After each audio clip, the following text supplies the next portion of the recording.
நாங்கள்லாம் எங்கே கிளம்பிட்டுருக்கோன்னு தானே பார்க்குறீங்க. மண்டகாட்டுக்கு தான் கிளம்பிட்டுருக்கோம். இந்த ட்ரெஸ்ஸு நல்லா இருக்கா? வெறும் ரூ. 350 தான். பிச்சு துணி எடுத்து தச்சோம். அப்புறம் ஜாக்கி கிட்ட போயிட்டு வாரோம் அப்படின்னு சொல்லிட்டு ஒரு வேளை சாப்பாடு மட்டும் காலையிலேக்கு அவனுக்கு வச்சுட்டு நாங்கள் அப்படியே கோயிலுக்கு கிளம்பிட்டோம். கோயிலுக்குள்ளே நாங்கள் வரும்போது கூட்டம் ரொம்ப இல்லை. அதனால் கஷ்டமே இல்லாமல் உள்ளே போய் சாமி கும்பிட்டுட்டு வந்துட்டோம். ஆனால் என்ன கோயில் வளாகத்துக்குள்ளே தான் கொஞ்சம் நேரம் கூட இருக்க விடலை.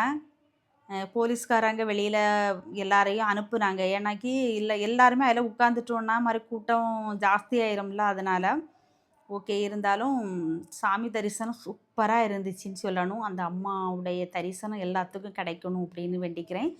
அப்புறம் வந்து நாங்கள் சாமி கும்பிட்டுட்டு வந்தப்புறம் பயங்கர கூட்டம் பார்த்திங்க. எல்லோரும் வரிசையில் நின்று தான் சாமி கும்பிட்டாங்க. அந்த வழியில் பரவாயில்ல.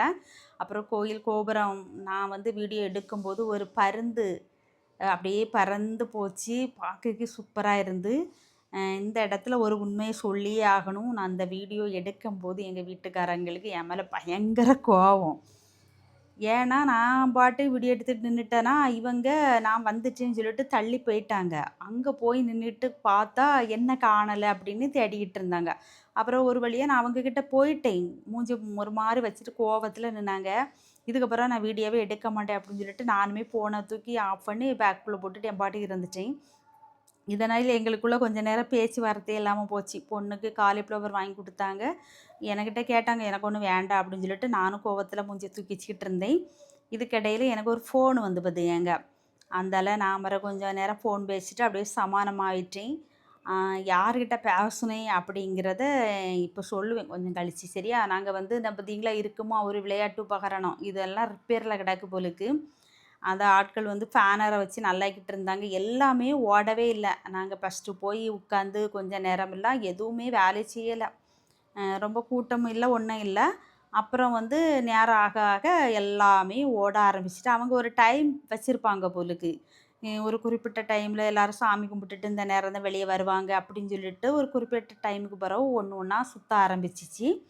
நாங்கள் இருந்த அந்த ராட்டினமே பழுது பார்த்து முடித்து அதுவும் ஓட விட்டுட்டாங்க. ஓகே, இனிமேல் நம்ம இதில் இருந்தால் சரிப்படாது அப்படின்னு இருக்கும்போது நான் யார்கிட்ட ஃபோன் பேசிக்கிட்டு இருந்தேன் அப்படின்னாக்கி பாபு அண்ணா ஒரு சேனல் வச்சுருக்குறாங்க. பாபு அண்ணா அவங்க வந்து குளச்சல்காரங்க. அவங்க தான் வர்றதாட்டிருந்து போன வருஷம் இதே மாதிரி இந்த கோயிலில் வச்சு தான் நானும் அந்த அண்ணாவும் சந்தித்தோம். இந்த வருஷமும் அவங்களுக்கு சேனலில் ஒரு சின்ன ப்ராப்ளம் இருக்குது. அதை பார்க்கணும் என்னையாது அப்படின்னு சொல்லிட்டு எங்களை பார்க்கணுன்னு ரொம்ப ஆர்வமாட்டு வந்திருந்தாங்க.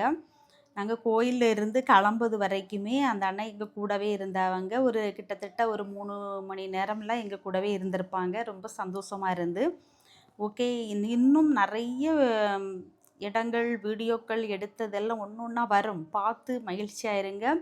அம்மன் அருள் எல்லோருக்கும் கிடைக்கட்டும்.